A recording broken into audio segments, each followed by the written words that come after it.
Welcome to the first ever mandatory install podcast from Game Review. I'm Chris Kerr, copy editor. Hi, I'm Nick Pantazis. I'm a senior editor. And I'm Brent Galletti, I'm a reviewer.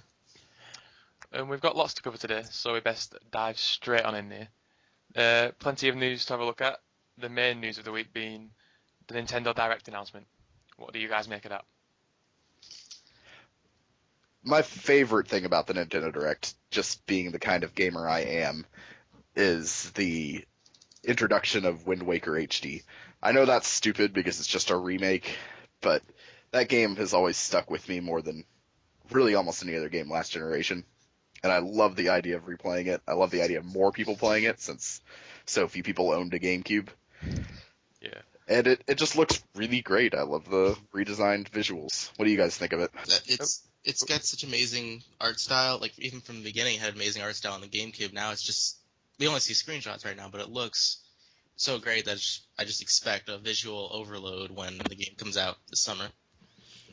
Yeah, absolutely. I mean, Wind Waker, What do you think, Chris? for me, was the last amazing Zelda game. Twilight Princess was fine. It didn't deviate too much, and then I've not even played Skyward Sword, so I can't comment on that. But Wind Waker for me was the last Zelda game that literally blew me away. Visually, I do really recommend Skyward Sword whenever you get a chance to play it. I thought it felt very Wind Waker-esque in a lot of ways. How did it control with the especially Motion Plus? How did that work? It works really well for some people. I really love it, but we have some people on staff who really just can't get it. So I think it just depends on who you are. I mean, some people can do it, some people can't. I have got a concern with the Wind Waker HD, and that's the visuals do look good, but then the character models are looking a bit. They just look a bit odd. They look a bit flat compared to the original. They're using the same character models. They didn't redo any of the character models, only textures. But in the screenshots though, they seem like plastic.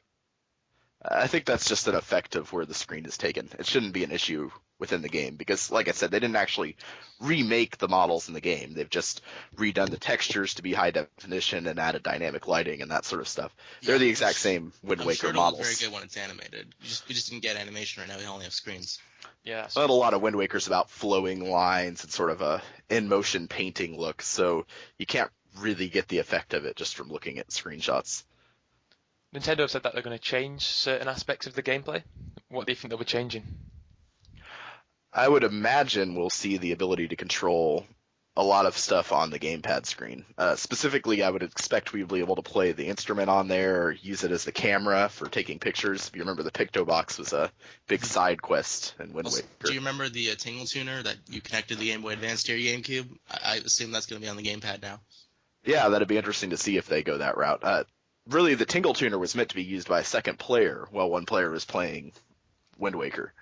I'm not sure if that would work as well with one player using both Wind Waker and the Tingle Tuner, but we'll see. They might do that. I think it's definitely possible, and obviously they'll have off-TV play, which is a big plus for a lot of us Wii U owners. I've used it a lot more than I expected I would already. There's lots of potential for new ideas to be implemented, which is exciting for the Zelda franchise. But when do you guys think there'll be a fresh Zelda game for the Wii U? Do you think that'll come towards the end of the console's life cycle, like it did with the Wii? Or do you think it's not for at least a couple of years, I'm sure. I would expect around holiday 2014 or 15, maybe. I mean, they're just now talking about changing the conventions with changing the linearity kind of thing, or changing single player, so they haven't really started, I'm sure. I'm sure they're in concept phase, but yeah, it's definitely not a fast development cycle for Zelda. As we've seen in the past, it tends to take 4 or 5 years between entries, and I'm sure they've got done pre-programming, I'm sure they've got engine work going, and I'm sure they're working on concept design, but overall, yeah, we're not looking at a Zelda this year or probably even next year. If we do see it next year, it would be at the end of the year in the holiday, and likely not till 2015. But I think that's okay. I think part of what makes Zelda special is it's so rare. You know, we get one Zelda game a generation, most generations, and even then it's a 5-year gap when we do get to. So it's definitely part of the appeal is that you really look forward to that game that you're only going to get to play every so often. Brent, you How saying about this? this idea about the linear progression, like they don't want to do that anymore. They've actually considered making all the dungeons in your own order, like they did in the first Zelda. I think it'll be sort of a mix. I imagine we'll see sort of like tiers of dungeons. Like you'll have 3 or 4 you can complete in one order, and then another 3 or 4 you can complete in any order. And I think they'll change the puzzles to be more general use of your items instead of a specific item for each dungeon, which a lot of people are looking forward to because a lot of people are upset about the fact that every time you get an item in Zelda, you use it for one dungeon and then never use it again. Yeah, the spinner in Twilight Princess. Yes, that was one of the worst offenders of this phenomenon. Although I will say, if you remember Skyward Sword, they did a much better job of keeping the items ubiquitous throughout the game. You used them a lot in combat, used them a lot in the dungeons. So they seem to understand that that's a good idea. We'll see. How far do you think Nintendo could go about changing Zelda, a Zelda game, and the way it works, with it still being Zelda? Like, do you think they could... You know, I mean, like, for me, they couldn't change it too radically. It'd have to kind of still keep the same formula. Well, they did suggest that they might not be doing completely single player this time because that was part of their list of convention changes. So I imagine we could see something like a helper using a different controller. Maybe one person using Link with sort of Skyward Sword controls and another using the gamepad with a totally different set of controls. Perhaps even controlling Zelda herself. That's been suggested for years, that she would actually be a character instead of just, the princess you rescue. Yeah. Well, although really, yes, she's had her actiony roles in the past in certain Zelda games. She's not always been and she was a companion in Spirit Tracks, so yeah, exactly. She's not always been just the damsel in distress by any means, but an actual playable character with different mechanics would be an interesting choice. We'll see if they consider going that way with the series. I'm not sure what they'll do. I don't think they're too worried about keeping with tradition. I think they understand what specific mechanics make Zelda appealing, the puzzles, the exploration, that, friendly, bright, happy sort of world that people just love to get absorbed into. I think that's really the appeal there. I don't think we have to worry about them changing that. Another interesting thing that came out of this Nintendo Direct announcement was the reveal of Monolith's new project, which it looks like it's going to be Xenoblade Chronicles 2. What do you guys make? Yeah, absolutely. It does look great. You excited? I haven't gotten around to the first one yet, sadly, but it does look pretty amazing. The graphics are nice, and the gameplay looks very action JRPG. See, I mean, this whole thing's exciting for me because my biggest gripe with the Wii launch was that there just wasn't any games to play. There was literally, I felt there wasn't enough software to justify my purchase of this machine. Whereas now, I'm seriously considering buying a Wii U because of this announcement. I've had a few lagged months with the Wii U already. I think they understood that. Iwata actually apologized for that in his Nintendo Direct. He said he was sorry that we'd had these nice launch games, really, for console launch. The Wii U did very well. But then after that, they just sort of stopped, and we don't have anything till March, really. There's, I think, a Lego game next month, which does look pretty good. But don't forget Rayman Origins. And Rayman Origins, or Legends, yes, is next month. But again, Nintendo themselves were complaining saying that they wish that they had been keeping up with their own software, not letting the system sort of relax and draught for a few months. But yeah, that trailer is pretty amazing. I mean, mechas flying around, turning into motorcycles. Just sign me up now. I think one of the comments I thought was really funny that I read on our forums was, why are the only 2 really big console JRPGs we've seen in the last 7 years open world, traditional style JRPGs, in this case action based instead of turn based, but why are they only from Nintendo? What happened to Square Enix? Yeah. Their Final Fantasy games became linear, and they've only made it one series so far this generation. Yes, Square Enix can fill up an entire podcast by itself. That's a whole big issue. Yeah, I thought it was funny. It's true. You really think about it. There was one really well-received traditional JRPG last generation. There's some strategy RPGs and some other sort of offshoots that were really good, but there was one that got 9 range scores on Metacritic, and that was Nintendo's Xenoblade. Well, that depends on whether you count Persona 4 as in this generation or not, since it kind of released it was a PlayStation 2 game. Last-gen game. It was still a PlayStation 2 game. But yes, Persona 4 obviously is a great traditional game. Nick, you've got a Wii U, haven't you? What do you make of the Miiverse? Because it's undergoing some revamps now. But what do you make of it as a system? Do you think it needs to be changed, or do you think it's working really well? I think it could use some feature improvements. Specifically, I think the word limit is too low. It's lower than even Twitter, which is quite strict as it is. But there are a lot of benefits to it. We've talked about this before among the staff, that the great thing about Miiverse is you can get basically any question answered while you're playing a game in a community full of other people playing the same game. You really don't need to look around GameFAQs or go to your forums or browse through trolls and jerks and all sorts of stuff. You can just post something and get it answered right away. It's a really helpful, positive community, and that's really nice. But it does need more features. It needs a bigger text limit. The addition of embedding YouTube videos is really nice, as are the additions of official accounts, so you can get actual replies from game developers. And yeah, you can, because they can embed YouTube links to actual walkthroughs, so you could just suspend the game, go to Miiverse, and see why am I stuck, and then someone will post you a video of it. You never have to leave the comfort of Miiverse or your game. It is brilliant. The integration is fantastic. Yeah, it's sort of something that I never really thought we needed.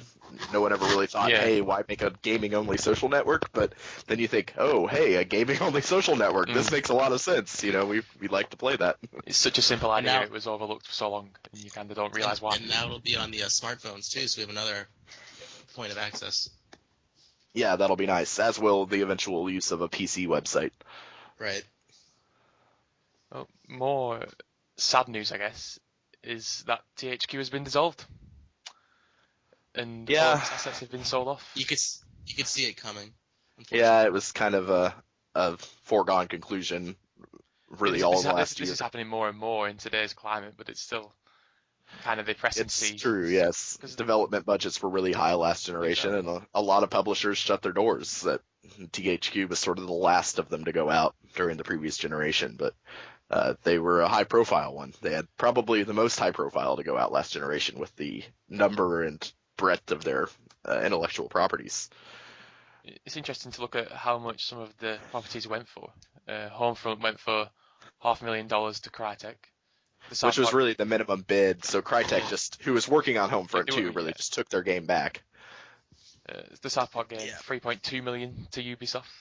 It's going to be a bargain, in my opinion. We'll see. Yeah, I think when you take that $3.2 million, you're also going to have to pay for the remaining development budget. So it could be a fairly expensive game overall. From what we've seen, it looks to be pretty far along in development.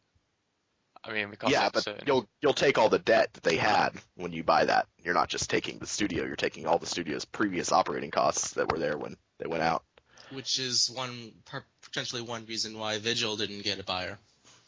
Yeah. Right, exactly. That's the reason I think the Vigil was overlooked, was because they're a very expensive studio. They're in fact the largest one at THQ. So if you're buying Vigil, you're buying into a lot of operating costs. Well, not only were they not only that, but they also didn't have they didn't have a lot. They didn't have anything on the table. Like, they just finished Darksiders, and Crawler was probably a couple years away at least. So that kind of scared away people. Yeah, I mean, they didn't have no immediate payoff to release it. But Platinum Games were looking around Vigil, weren't they? They were thinking about it, but they'd only come in if it was cheap. Yeah, they specifically wanted the Darksiders franchise. Yeah. I don't know if they'd actually do that. I think it was more of an offhand comment. I don't expect anyone will buy Vigil. I think we'll see it just sort of fade away, and I'm sure the developers will go on to work other places. But Vigil's officially been laid off and everything, but THQ is going to keep selling the franchises, so Darksiders will probably find something somewhere. Yeah, it probably will. I was going to say, it would be a shame to see Darksiders fizzle out into nothing. Have either of you played Darksiders? Yeah, I played both the first and the second. I enjoyed them. They weren't amazing games, but as sort of a melding of genres between Zelda and the sort of Devil May Cry God of War action game, they did pretty well, and they were enjoyable, and I was sad to see it go, but I also don't think that it was really the most innovative studio in the industry. So, yeah, there were positives and negatives there. Obviously, I don't want them to die, but I don't think that they were the best studio in the world or anything either. I can see why people wouldn't want to buy such a high-cost studio that was yielding sort of medium, okay sales, but not really enough to cover anywhere near their operating costs. If you two could save one THQ game, what would you have saved personally? Only one.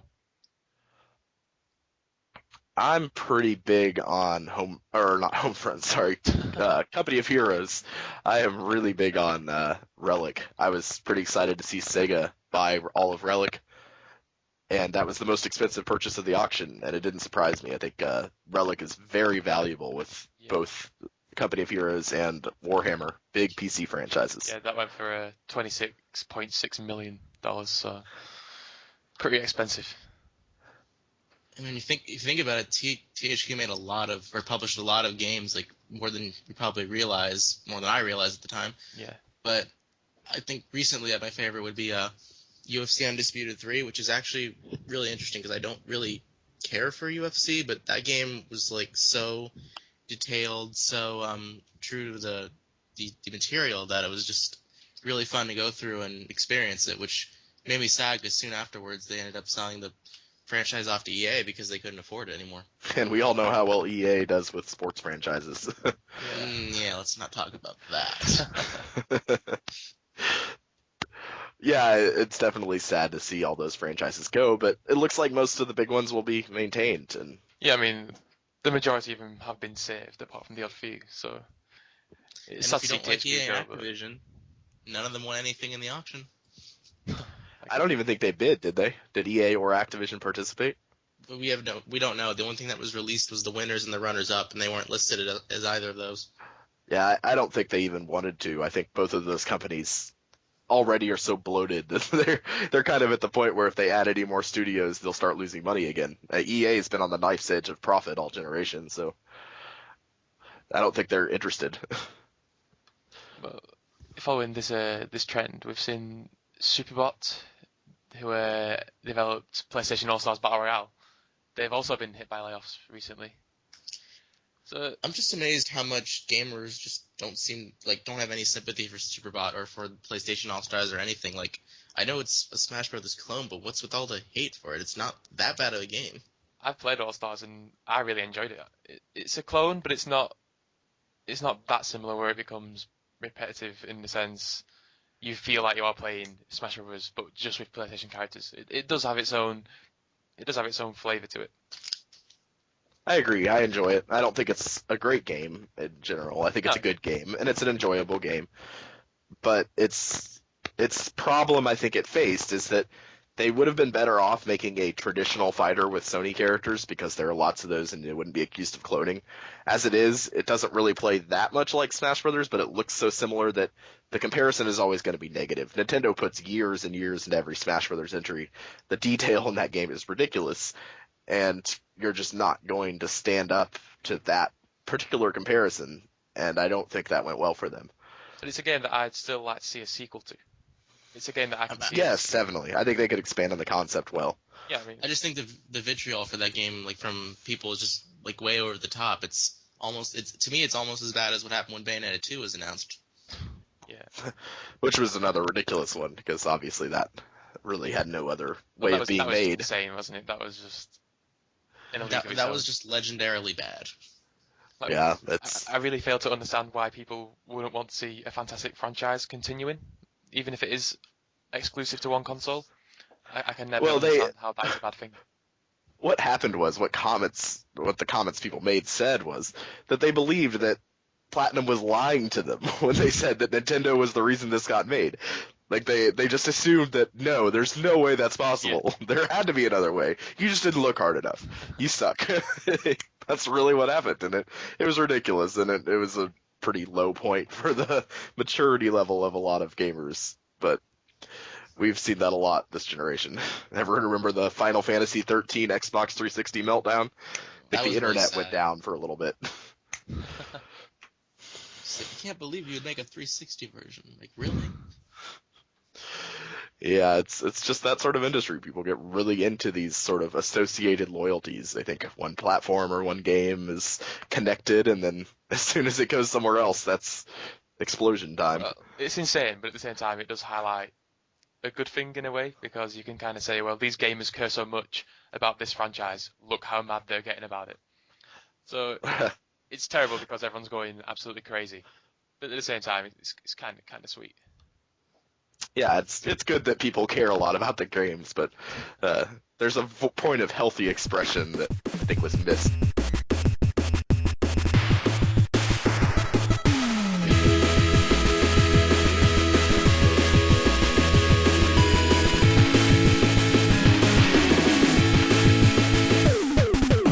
Moving on, this is something that I want to talk about. It's not necessarily, it's not a big issue. It's, you know, it's something that we can live with. But this week, the Crysis 3 box art was revealed, and that's not big news at all. But what just annoys me, and this is more of a gripe of mine, is the fact that box art today is just getting so repetitive. And let's see some creativity. What happened to creativity? When Isn't he holding a bow in the box art? That Yeah, is yeah, a he's pre-order holding a exclusive crossbow. bonus. exactly, I mean, they're just plugging that Yes. bow to death. It's, And that bow is a pre-order only bonus. Like, isn't believe that? so. Couldn't you do a false advertisement suit on that or something? Seems like there's some problems there. I get Yeah. that. I'm not picking on Crysis 3. I know Crysis 3 is very limited. Like, what else could they possibly do with their box art? What are they going to do with that? Obviously, they're going to put the nano suit on the front. But I just mean, in general, I'd like to see some more artistic flair on box art. Like, take the Bioshock Infinite, for example. That box art, when we got a chance to vote and choose. And a lot of those selections were really nice pieces of art. Why can't we see more stuff I like think that? there's a problem with the shooter genre in general that they just feel they need to put some dude on the front looking Yeah. cool. Some macho and guy with that's- guns. Yeah, exactly. Or in this case, the pre-order exclusive bow that most I players mean, probably won't get. Even Ken Levine said like the box art wasn't meant for the people who are passionate about Bioshock. It was meant for the people who have no idea what it is and they just see the guy in the gun and he looks cool and it's like, all right, let's buy this game. That's pretty much all they did it for. They didn't try Yeah, to do and I it. think that's counterintuitive. I don't think people are buying that box or buying that game because of that box. Even the people who buy games for macho dudes on the box are probably going to overlook that because there's so many games with a macho dude on the box. Yeah, I mean, Eventually, you just have to get to the point where you say, okay, we need it to stand out and look different, or You no need- one's going to see it on the shelves. You need to do like a disruption technique. It's definitely specifically a problem with shooters, I think. Other games seem to have a better idea of box art variety, but FPS games, they are really bad about that. And TPS games too, third-person It's shooters, just like- just as much. Here's a badass guy, here's a gun, let me look awesome, and post. but developers will argue that they put, like Ken Levine said, you know, he made that specific box art to appeal to a certain range of gamers, but are gamers really enticed by box art like that? I know I wouldn't pick up a game based on the box art ever. Well, he's talking about people who aren't as big into games as we are, and they just maybe go to a GameStop, look at something, and say, "Oh, that's cool. Let me buy this." Like Even it's so, just a casual thing. Does anyone do that? Does anyone realistically do that? I couldn't. Oh, sure. I think a lot of people do Some that, people especially do your that. average Call of Duty gamer who, there are probably 15 million people who play Call of Duty who've never read a gaming website in their lives. I think those people are very likely to walk into a GameStop and look for the cool dude bro shooter guy, and that's what they're hoping to sell to. I don't think there's really a lot of, the type of gamers we talk to, or we are, who do that, Yeah, but 'cause there's certainly some out there. the thing about the box art is everybody who wants Bioshock at this point is going to buy it. That's a sale. They don't have to worry about that. They only have to worry about adding to more sales to their ledger. So that's why they're going after audiences that aren't already in love with Bioshock. That's why you have the lame box art with the guy with the gun. Yeah, it's definitely unfortunate. I think in general, video game box arts could strive to be more interesting and sharp and snappy. I think it's sort of indicative of the problems we have with shooters, is that they're sort of starting to blend together, and the box arts reflect that. Well, not even just shooters, but I think in general our box arts are usually weaker than the ones in Japan and in Europe. They always seem to get more interesting box arts. I mean, I don't know what I personally do different. I can't.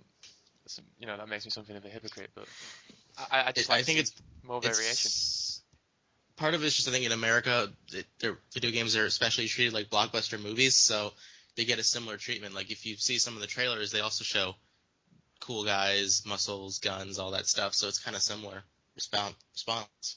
You guys got any favorite box art of the past year? The past year, It's a long time. I was trying to think if there's anything I liked. It's not particularly a box art, but I really liked the logo and design for Journey. Just the simple white text with the lone character standing in the desert. It's you can actually see it as a box art if you go for the Journey Special Edition. but it's definitely it stands out. It's simple, but it stands out. I think there's more need for that. I'm trying to think. Yeah, at this point, I just think simple is better. Like the Skyward Sword box art. I mean, it's mostly just Link and holding his sword up in its gold box, and you see Fi in the background, like if you like a holographic. That's pretty cool. But I mean, it's not complicated. It doesn't have to be complicated. I always liked the Skyward Sword bundle with the gold outer box as well. Yeah. Nintendo did a good job making that stand out, even if it is just a dude on the cover. I think my favourite box art was the Shadow of the Colossus box art on the original game for the PS2. That was just beautiful, basically.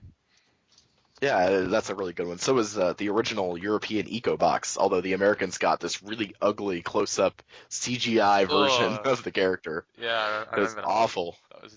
I'm pretty sure that's been voted the worst box art ever by certain sites. It might be. I mean, it was terrible. It was pretty bad. The other one that was really good, both this generation and last generation, is the Okami box art.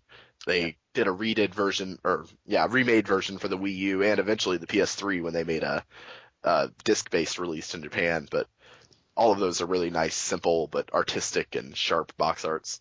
Just as long as we ignore the original run of the Wii version having the IGN watermark on it. Yeah, that was an unfortunate artistic mistake, but they made up for that by sending people special reversible box arts, which is really nice of them. Well, let's move on to a more serious topic now and talk about how games relate to violence, because this has been up in the air lately. It's always been up in the air. It's always been something that's been contested by certain parties, but recently it's come to the fore again, and now the US President Barack Obama is now going to do some research into this and try and look for a connection between video game violence and gun violence and crime. What do you guys make of this? I mean, for me, I live in the UK, so it's not as big of an issue for me personally. Well, it's also not just games. They're looking at all media, like video games, violent movies, a bunch of things. So it also, I'd point out that video games are already much more strictly regulated in your country and in Europe in general than they are in the US. You have actually law-enforced age ratings. We do not. We have an age suggestion, basically. So the debate is an interesting one in the sense that the science that's been done on it is very piecemeal. It's lots of little studies that didn't really have great sample sizes. A lot of them were measuring very different things, like some would measure aggression, while some would try and predict real-world violence. Some would just study general populations and see how gaming seems to have affected trends of violence. Ultimately, I think the causes of violence are largely unrelated to them. I think media does have signs that it does affect aggression, but in the same way that sports affects aggression. It's not really the kind of thing that's going to totally change the way you behave, especially in a healthy human mind. Yeah, and that's the point, isn't it? It's media as a whole, and not necessarily video games themselves. You know, obviously, video games are part of the wider media, but movies, again, they're definitely, you know, if you are gonna argue that video games have an impact on violence, then you have to argue, you know, you have to lump films in there, you have to lump music in there. So for me, it always feels like video games are scapegoated. Unfair. There's a psychological aggression scale that they actually use to measure boosts in aggression, and a couple of the studies have used this scale to figure out how video games affect it. And then they report it to the media, and of course the media reports it as video games increase aggressive thoughts. And the boost on the scale is usually something pretty similar to, or quite a bit less than, the boost you get from playing a sport or watching a favorite sports team lose. Like if you are a soccer or an America football fan, you will watch a sport and see your team lose and get really angry.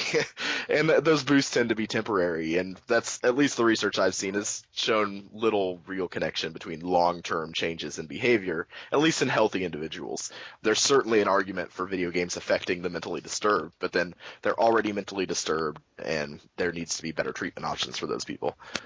Yeah, so some people will argue that because video games are an interactive experience, the ramifications are worse than if, say, someone went to watch a film and, you know, a very violent film, and because you're viewing it as a third party, it's not as bad as playing a video game where you are directly influencing and directly taking these actions against, you know, AI characters or whatever. Well, there have been studies that have been done on that as well that have shown that children just don't associate video games with reality.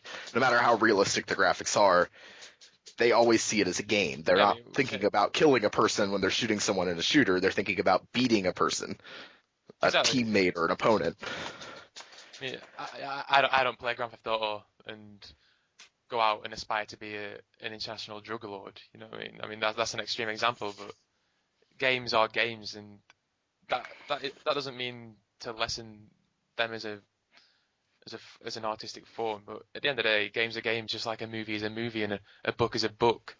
People know these things are fictional. People know these things aren't real, and individuals. So yeah, certain individuals might react to these forms of media differently, but then you have to look at the individual and not necessarily the media form, and that's what I think anyway. Part of it's just that, politicians, not all of them, of course, but some politicians have made video games a target for years in the violent game crisis. Like California Senator Leland Yee. He had the violent video game law in California that the Supreme Court struck down. He just recently said that in regards to all this, gamers have just got to quiet down. Gamers have no credibility in this argument. This is all about their lust for violence and the industry's lust for money. This is about their self-interest. So when you have people like that, I mean, you can understand why video gamers tend to feel persecuted. Well, and there's always something, right? Not just in our generation. In our generation, it tends to be video games. But before that, there were comic books, which led to the comic book code, which pretty much destroyed that industry. It never really fully recovered from that.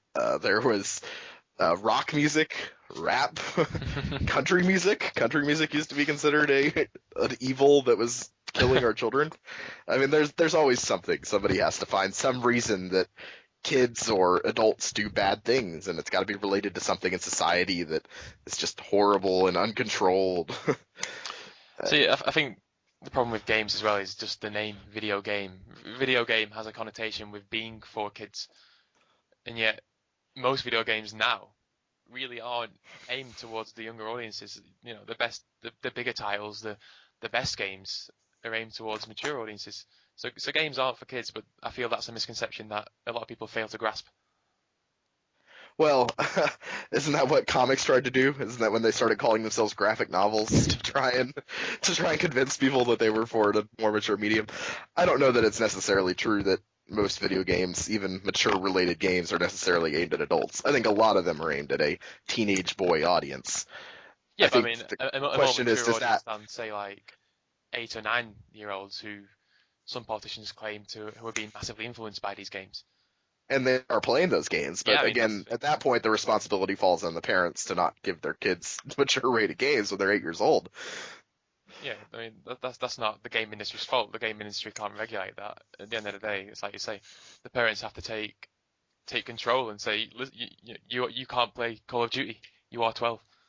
You know, but unfortunately, whenever you go online on games like Call of Duty, you do see a lot of younger people playing it, and I feel that's almost become accepted now. Like maybe we as an industry should say, listen, this needs to stop, and take a harsh stance against that.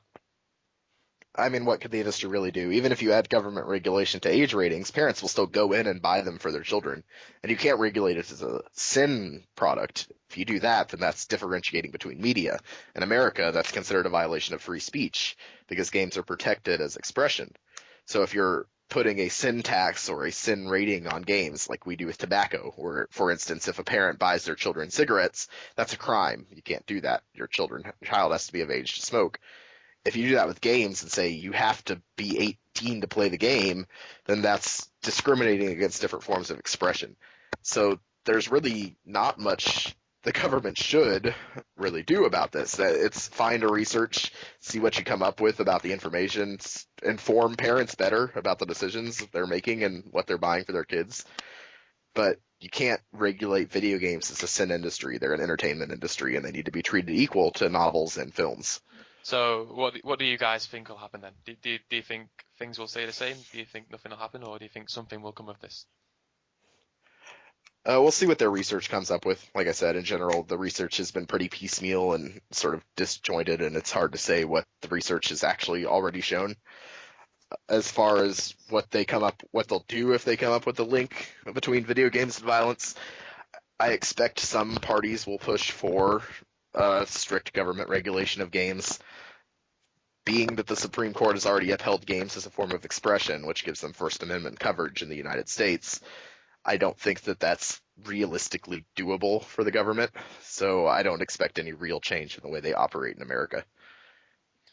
Well, it'll be interesting to see what happens. If anything, it might even end up legitimizing games more than they currently are. If the research turns out negative, it'll start a discussion that maybe should have been had a long time ago. I think until it's sort of a mean way to say it, but the older generation sort of dies off.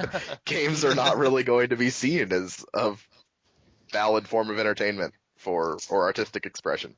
It's all about There's a group of people who are 60, 70, 80, and specifically in political positions that will never really understand that. Even people in their 50s and 60s somewhat, but those people were alive long enough to play games when they were out in the 80s. It's just an issue of an age gap of people who don't really understand what they're talking about, and when people don't understand something, they tend to be scared of it and react poorly to it. Well, gaming is a young industry, isn't it? It's in the grand scheme of things, it's only really come into its own over the past 10 years, 10, 15 years. So there's a lot of time for it to grow and develop. Absolutely, and there's still the issue of a lot of politicians don't understand, and a lot of people in general don't understand, that people playing Facebook games and games on their iPhones and iPods are still playing games. That's not, there's not a separate shadow industry of console games. Most of them are made by the same publishers these days. So they're ubiquitous almost in society. Almost everyone plays games. They just don't really understand them. I mean, I think some people have said Angry Birds is actually a real game, not a mobile game in that negative sense, just because it makes you frustrated because it challenges you like a real game would, real in quotes. Well, there's no reason a game has to challenge you either. Games can be an experience. They can be something beautiful or something sweet or something mentally confusing or interesting. That's not or any reason a game needs to be one specific thing, just like there's no reason a movie needs to be one specific thing. But people tend to talk about it, especially the news media in the US tends to talk about games as a sort of separate little whole of Xbox 360 and Xbox Live, and as if they're totally separate from what they, between their commercial breaks, are playing on their phones. Well, I think that kind of rounds it all off nicely. We've covered pretty much everything that we set out to cover. Yeah, it's been interesting. I think there's a lot of stuff going on in the industry right now that makes it feel kind of turbulent, but it'll be fun to see where things go forward. Yeah, it's a rough time, but I'm sure we'll pull through. Thank you guys very much. It's been fun talking with you. Yeah, it's been fun. Thanks, Nick. Thanks, Brent. And thanks for listening. And hopefully we shall see you again very soon.